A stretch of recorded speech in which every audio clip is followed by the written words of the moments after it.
Hello and welcome to the Sallen Coefficient. I'm going to be taking a look at the Ohio. This is the variant of the Ruhr, which is included in the box in this reprint from Capstone Games. It's much more than just a reprint. As I said, they did include a whole separate module called the Ohio that's printed on the back side of the board. And I'm going to be walking you through how to play the Ohio, and I might make references also to the Ruhr, as I have experience with that as well. This is intended to be a brief overview, so you'll need to learn the rules in a separate way. I'm not planning on teaching you every single little rule, but I'll try to give you an idea for how the game feels, how the game plays, what the Ohio adds. Capstone really did an awesome bunch of work, regardless of whether or not the Sallen Coefficient on it's really high. It's an awesome whole ton of extra work that you don't expect in just a regular reprint. So anyway, the game is originally called Ruhr. It was published by Spielworks over in Europe, and Clay from Capstone Games updated the game, called it the Ruhr instead of Ruhr, which is probably a great idea, and conserved the base game, but also asked the designer to develop an entire separate module. The game is the second in the Cole trilogy. The Cole trilogy being a three-part series, which is a trilogy by Thomas Spitzer, starting with Haspel Connect, then going to the Ruhr, and then finally ending in Coal and Colony. It's all about the coal and sort of the industrial boom that started in the Ruhr region of Germany. So let's first talk about what we're looking at here on the board. If you notice, this is a very long board. It's not exactly a very most boards that have four parts are in some sort of rectangular shape. This is still rectangular, but it's really long. It just kind of folds out accordion style. And that's because you're going to be traveling down the river and then occasionally having to haul your boat back up the river. And you're going to be delivering coal down that river in the Ruhr side of the map. In the Ohio side of the map, it changes the coal, which is represented by these cubes. Normally, you've got the worst coal that's in in a different region, and then you've got the white coal represents better quality coal that's in a different region. Here, these are not coal so much as they are goods, but the base and core gameplay of the Ruhr is definitely conserved in the Ohio. Every game system stays vastly the same, though there are some major changes that I will discuss. So anyhow, what you're going to be doing on your turn is choosing a spot on the board that's like got a coal or a goods die on it, and we'll just keep it with goods here since we're talking about the Ruhr, and I'll choose one where you can still see my boat. All right, so you see that right now what I've done is I've decided that I'm going to be taking this particular die. And now I'm going to take my little marker over here and choose a special action. Some rounds, because of an event that happens, you will be not able to take the pilot action, which lets you deliver coal downstream as far as you want. In other rounds, you're going to have to, in the later half of the game, you'll have to pay more to take certain actions. But basically, all you're going to do is just select a special action, which could be as simple as collecting a single coal cube, which is a nice little resource that you're going to put here on your player board, and you can use it later on to pay for actions. Or you can take the action that's called piloting, like I said, which is going as far downstream as you want. Or you can take this action called transporting. Transporting means that you're going to go over here to the transport track, and you're going to take whatever die is at this arrow, and you're going to be putting that on the board in any place of your choice. This will actually be where coal gets, when the goods get delivered, they're going to kind of queue up here, and they'll eventually start spilling out naturally if nobody takes the transport action. But that is going to be governed by what round the game is in. The game tells you that in the first round, you should be putting everything into Kentucky, and the first player gets to decide where that goes. So you're going to be taking these goods and drafting them, and then the next player will go and choose a different die and then a different action. We'll just say that yellow took the black cube, and then blue took the pilot action. And now turn order, after you start the game, which turn order is like I think randomly determined. We'll just go with that. If it wasn't, it should be. Turn order is then going to be entirely decided by who is further downriver. So blue is going to get to go before yellow. Even if blue delivers down here, blue still only gets one turn, and then yellow will get to go. And then if there's any other players, it would then be in order of whoever's delivering coal or goods further down the river. So this entire game is about delivering goods, and your turn order is entirely governed by what you are going to be delivering, the good you're going to be delivering, and that's a really interesting thing. I've called this, and when I've been explaining it, turn order track, the board game, because everything that you're doing, yes, you're going to have some things that you want to be first to be able to do something. Like you'll want to be the first to make a delivery to a certain town, or you'll want to be the first to be able to pick up one of these very highly sought after little development tokens, I believe they're called. So turn order is determined by the order of the track here. There's one other action here that's a common action I haven't gone into, and that's called hauling. And what you'll have to do is you'll have to pay money. Anything that's in this red area costs money, and you'll have to pay either money or coal, and that's the only way that you can actually move your boat once it's on the board back up the river. So on the next turn, let's say that blue delivers this. Let's see, blue had taken the pilot action, so blue could go all the way down to Maysville. And let's just say for the sake of it that Maysville had a coin on it. The coin for Maysville is actually going to get to go to blue, and it's like there are these one-time bonuses that come out based on events that happen. So the board is going to be changing, and that's going to be sort of quote-unquote random, but it's a very light amount of random where you flip a tile and you're going to put a coin out. And anyway, whoever, it's first come, first served, though. So if there was a coin here because of an earlier event, let's just say hypothetically there was, then blue would get to take this coin as well as whatever the value of the die they had. Unfortunately, since blue was passing through the crappier older locks, which in this version of the map, there's wooden locks, and you have to upgrade them to concrete. In the Ruhr side, they're not locks, they're actually dams, and that's representing that you had to actually take all your coal and switch to different ships. Anyhow, whenever you pass by one or more locks, no matter how many you pass through, you always reduce the quality of the die by 1. So then blue would actually be delivering a 3, would put that 3 up here on the transport track. Blue would get to take $3. However, blue doesn't get to take all 3 of those. Blue only gets to take 2 because one of them is automatically going to be spent on buying a development cube, which is going to go in the yellow or the city area, and it's going to go on the top row because he's delivering a black die. I'll get back to that player board here in a minute because it is very important. So let's just say that yellow then delivered.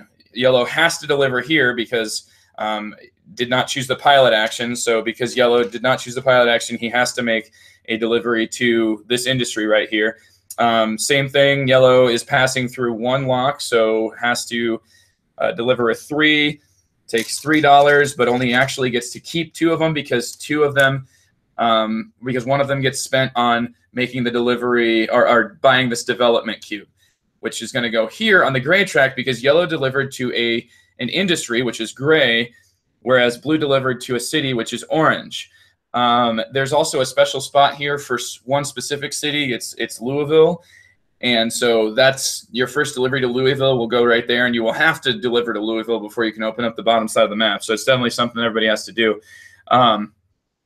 Anyhow, you'll take the coin, and then after that, on the next turn, once again, it'll be yellow that gets to go first because, well, once again, meaning that because yellow is now actually behind blue in turn order, yellow can either choose any of the dice that are downstream, which if you notice, there isn't any. However, what yellow could do would be take this transport action, take this 3, and get to place it on any of the available places for dice. So yellow could go there and then go there.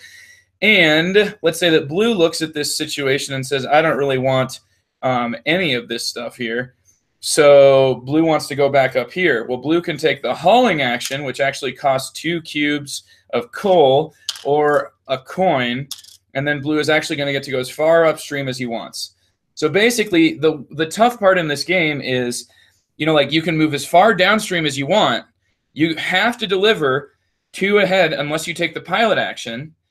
And then if you take the pilot action, you deliver as far downstream as you want. So you do get this feeling of a flowing river where, you know, you can go as far downstream as you want, but then going upstream is a real pain. That's the main thing with the board movement. And the reason the board's important is because you're getting money, and you're going to be getting money so that you can use your money to turn them into things that earn you points, which are generally going to be building warehouses. It's one of the main ways to score points in the game, and I'll go over how that works now, and we'll talk a little bit about the player board. So let me clear everything off of here. You can see that you only get to hold 10 bucks. You only get to hold 5 coal cubes. But let's talk about this player board because it is a pretty big part of the game. So if you'll notice, there's spots up here. These right here are kind of like your tech tree, so to say. Every time you make a delivery, if it's a black cube, if it's a black goods die, it goes in the top row. And you, like I said, you always have to pay an extra $1 for that. If you deliver to, if you deliver the black goods to an industry, it goes here. City goes here. Special City Louisville is there. That's only in the Ohio version. And the reason this is important is because if you notice, if you look really close there, each of these, and it won't come into focus, will it? It will not come into focus. No. So each of these development tiles is going to have a certain recipe on it. The recipe, which I think you can kind of see it a little better at that angle, and I apologize, guys, for this. I don't have exactly the best rig or anything, but I hope that you will forgive me for that. This right here, the wage one, has 2 little black dots in the upper left, which would correspond with this area. So once I've made 2 deliveries into industries, I will get to take a development token, that being this wage token right here. It just goes on here, and now I actually have a special ability where instead of choosing one of the regular things here, from here on over, these are all ones that anybody can choose at any time as long as they have the money. These 2 over here have to be chosen by players that actually have acquired the development tokens for those. So that's why these are an important part of the game. And other things here, though, are going to have different and more complicated recipes. Meaning that some of them will require, like this one right here, the warehouse requires you to get 2 in this area, 2 or 1 here, 1 here, 1 here, 1 here, and 1 here. That's a lot. That's like 7 different things. And so they're actually going to get to the point where they're mutually exclusive, meaning if you go for one of them, you'll not be able to get the other one. And that's not all. That's not all. No, no, no, no, no. These development tiles are not all they're not all present all the time. These ones right here, these 8, are present for every player in every game of the Ohio. You can build those no matter what. They are not exclusive. However, there are now 7 more things up here that are all one-time use abilities or endgame scoring abilities, but they are only going to be able to be gotten by 1 player in a 2-player game, 2 players in a 3-player game, 3 and a 4. So there's always going to be 1 player that gets skunked out of one of these tiles. And so it can be really, really important because these are really good abilities that you don't have to take an action to use in most cases, or they give you really good endgame scoring. So that's the development token part of the game. It's very interesting that you are, every time you make a delivery, you're not only trying to get the most money in general, but you're also trying to deliver to the right spot to give you exactly what you need to get the development token that you've been counting on and to try to score the most points. And let's keep talking a little bit about points here. How about it?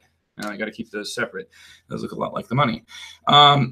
So points in this game are generally going to be every time you build a warehouse, no matter where it is, you're going to get 2 points. The way that you build warehouses is by first acquiring development tiles. Like this warehouse right here is the Ohio warehouse. It requires me to have delivered twice to industries with black dice, once to industry with white dice, and then once to Louisville, and then once to cities with black dice. And then I would get to take this, and I get to use it once per round to purchase a warehouse, which I have to have in my supply. And then what I'll do is look at the Ohio region, which includes Cincinnati and Marietta, and I will place mine down, paying the amount of money shown on the board for the cheapest one available. And now, every time somebody delivers to Marietta, I get a coin. There are other places that give you different types of bonuses, which is another sort of departure. If you know the Ruhr, this one, the cities can give you different rewards when you get delivered in them. So, and some of them actually give you an option, which is really cool. And honestly, I hope I'm playing that right because I still can't find the place in the rule book that refers to it. The other places here are like to build in Kentucky. You have a different tile. You actually can build all the way down. And let's move this now. I'm kind of messing up my setup. All the way down in Port Cairo, which represents external ports like shipping off to other cities on a different river. And I believe Port Cairo might be, is it? I think it's the Mississippi maybe. Anyway, what you're going to be doing is you're going to be meeting, you're going to be delivering your goods to Port Cairo, which will then increase the export value in general. And then at certain rounds, which are these flags that are on the board, you're going to flip them over. and then they're going to score points for everybody who has built a warehouse in Port Cairo for the specific area that's scoring in that round. It's kind of, it might sound complicated. It's not that complicated. It's just kind of a little mini game that's a little bit different for how you score points for building warehouses here. Other areas, like I said, the cities give you bonuses every time somebody builds there. There are these production warehouses that you can build, and they tend to be extremely cheap. So every time you build a warehouse, you get 2 points no matter what. Well, if you can do that like 3 times here in Kentucky, you're going to get, like only $2 each. So, I mean, it's really good. And then there's also an end game scoring for majority. Plus, if you can get in all 4 of the different production places, it gives you more points that way. So anyway, all different places you can build your warehouses, and they're generally going to be the main way that you're scoring points. Other way that you can score points are generally from the end game tiles that you can acquire throughout the game. But like I said, there's only 1 tile for each person. In this one, you've got this one gives you 3 points or 5 points if your last delivery was made to Port Cairo. So, I mean, it's just kind of like each of these different scoring tiles, of which there's actually only 3 in the game, they can score you points. And the other stuff that you can score points for is actually right here. You do score some extra points for your houses, your warehouses that are built in cities. And then you lose points for every loan that you've taken throughout the game. You can take a loan. If you have a free warehouse, you can tie it up for a little while. By taking a loan, you take $2, and then at a certain point in the game, you can pay that back for $3. At the end of the game, if you haven't paid it back, you take negative points, and that's rough. The other thing that you score points for is lock building, which I never went into, but it's generally lock building is how you're going to get these crappier locks upgraded, so that way you can now deliver goods without reducing the quality of those goods across the board. And you get $2, or it costs you $2 to do that at the start of the game. You get 2 points. As the game goes on, it'll cost you $3, but you get 3 points. So it's a nice way to score points as well. Fairly efficient, though there is not any extra added endgame points for those. However, what you do every time that you do build one of those locks or upgrade a lock is you put it into this bag, and then it's now going to be one of the events that could come up at the beginning of the round. Speaking of the beginning of the round, the very first thing you always do is whatever event is going on in that round. So at the start of the game, everybody gets to choose either 3 coal cubes or $1. And then as the game goes on, everything is tied to a specific year in Ohio, and you're going to have like the transport gets upgraded, so you're going to shift everything over, and now you're using a shorter track. That means that goods will get out more efficiently, and the board will fill up a little bit faster after things are delivered. Sometimes goods will go up, sometimes goods will go down, sometimes you'll have to pay. As the game closes to an end with the Civil War, the actions will get worse, and then the game finally ends, and you count up points. Whoever has the most points is the winner, and that is the Ruhr, Ohio. About halfway through the game, this thing will come out, and it makes every single action that already cost you money cost a crap ton more. So that hopefully is an idea of how to play the Ruhr, Ohio. And let's see here. There is one more thing. The way for you, I haven't mentioned this yet. It's a really important part of the game. So sorry, I'm saving this to the very end. This part of the map you can't even deliver to. You can only start over here and then go this way, and you have to stop at Louisville until you achieve the Louisville development token, which is actually placed in this special stack here, where the first person to do it in a 2-player game is going to get a coin, and then the next person doesn't get anything. And that's kind of like the rest of these things where the first, everybody but one is going to get a coin from it. But now the people who have this token, put it on here, flip it upside down. It looks really cool. It's like a river. Yay. Now that people can actually deliver to this part of the map, and they can actually deliver using the white goods now. Whereas prior to getting this tile, you cannot. That's because there are these Ruhr, or not the Ruhr, sorry, the Ohio Falls. The Falls of the Ohio are fairly dangerous. And if people know the Ruhr, the map was kind of set up in the opposite direction, where delivering to Port Cairo was something that which was called Port Ruhr in the other version. You could do that from the very beginning. Here, you actually have to deliver to Louisville before you can even get to the export market, which just makes this map kind of an inverse of the Ruhr and gives it that different flavor, even though I would say generally I would rather play on the Ohio side of the map, just because the notation is much more clear. The amount of money you have to pay for your warehouses in Port Cairo is a lot more clear. Just in general, the board says everything and it says it well, whereas there's a lot of things I have to kind of keep in my head about the Ruhr side. I find that the Ohio side is a much cleaner game. And that is basically my overview here. I'll give you the actual Sallen coefficient and talk about the Ruhr itself together with the Ohio in the next video. So hopefully you will stick around for that one.